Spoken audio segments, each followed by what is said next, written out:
Hi, boys and girls. Today we're reading a little golden book, The Poky Little Puppy. Hungry little puppies. Here they are. 5 of them. Oh my goodness. This is by Bruce Talkington and illustrated by Norman Cartier. Here we go. While the clock tick-tocked and ticked again, the tiny tummy of the poky little puppy rumbled and bumbled. His brothers and sisters' tummies grumbled and mumbled. The 5 little puppies were certain that it was simply must be time for dinner, no matter how many ticks the clock had talked. Pug was the largest and laziest of the 5 little puppies. He was certain that he could find an easy way to get dinner earlier. Rolling onto his back, he waved his paws in the air like flags and closed his eyes. Soon he was dreaming of bowls and bags and barrels brimming with barky bits. Patty Cake was the smartest and most practical of the pups. She trotted off to see if she could help Mom put some dinner into their food dishes a little bit sooner. Pickle was passing the time until dinner, trying to stuff his little puppy nose into a jar jammed full of wonderful smell. As usual, he got himself into a pickle. Excuse me. Pip, short for Pipsqueak, was the littlest and loudest of the 5 little puppies.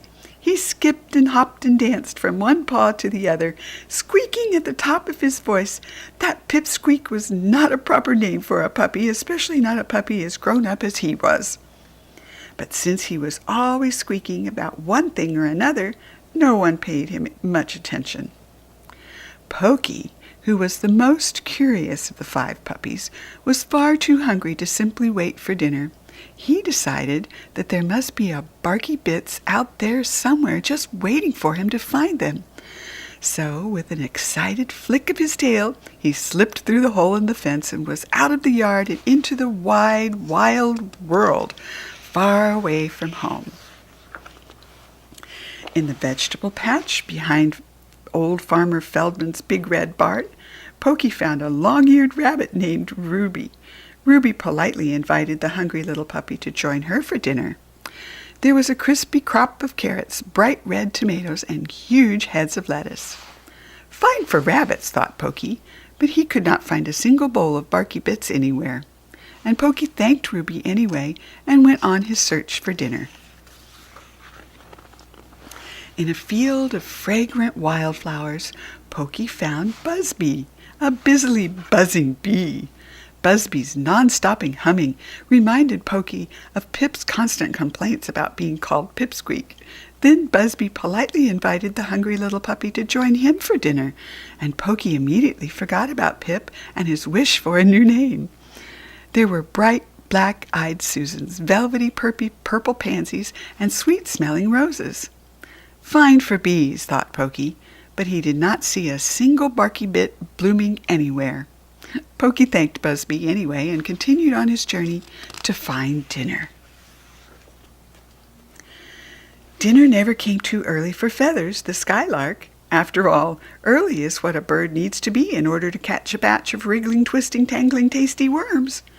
Feathers politely invited Poky to join him, but the hungry little puppy thought the worms were just a bit too slippery and slimy for him. Poky thanked Feathers anyway and scampered off to find dinner elsewhere. Longlegs the frog invited Poky to pick a lily pad to sit on and join him for dinner. Thrumming dragonflies would be the main course. But there wasn't a single lily pad on the pond large enough to keep a puppy floating on the water. And suddenly, oops, Poky found himself up to his nose in the water. Poky was now hungry enough to eat almost anything. He tried to snatch a dragonfly, but its wings rattled and hummed and tickled Poky's nose until he laughed out loud. It was time, Poky said to himself, to find a place where dinner tickled a puppy's tummy, not his nose. So, as he had done many times before, Poky said, "Thank you very much anyway," and off he bounded to find dinner somewhere. Anywhere else. By now, Poky was almost hungrier than he'd ever been before. He wanted something to eat as much as Pipsqueak wanted a new name. Stretching out on the warm grass, Poky wondered if he would ever find any dinner. And then suddenly, Poky found himself staring into the glittering eyes of Sylvester the snake. "Why, hello, little puppy," whispered the smooth, slithery snake. "You're just in time for supper." "Oh, good," sighed Poky. "I'm very hungry, little puppy. I do hope it's something delicious." "Oh, yes," Sylvester assured him. "It's something quite tasty." "And what," Poky asked anxiously, "might that be?" "Why," said the grinning snake, "a poky little puppy, of course." And he flicked his tongue hungrily.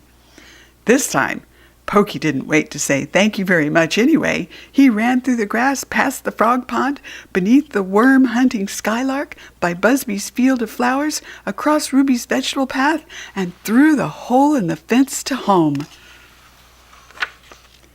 Poky gave his brothers and sisters a huge hug, which included big puppy licks and lots of wagging tails. Poky told them that from now on he would very gladly wait at home until it was time for dinner. "That's good," said their smiling mom, "because dinner time is right now." And there were 5 puppy-sized bowls filled to overflowing with scrumptious barky bits. There's Mom. The 5 little hungry little puppies joyfully chewed and crunched and slurped and swallowed. With every bowl was licked clean, Mom surprised them with their favorite dessert, some delicious woofies. "You know," sighed a very full and happy Poky, "waiting for dinner isn't so bad once all the waiting is over."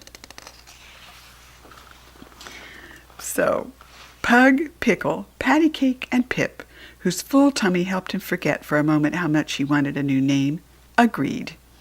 Then the puppies all yawned big, drowsy yawns and cuddled close together.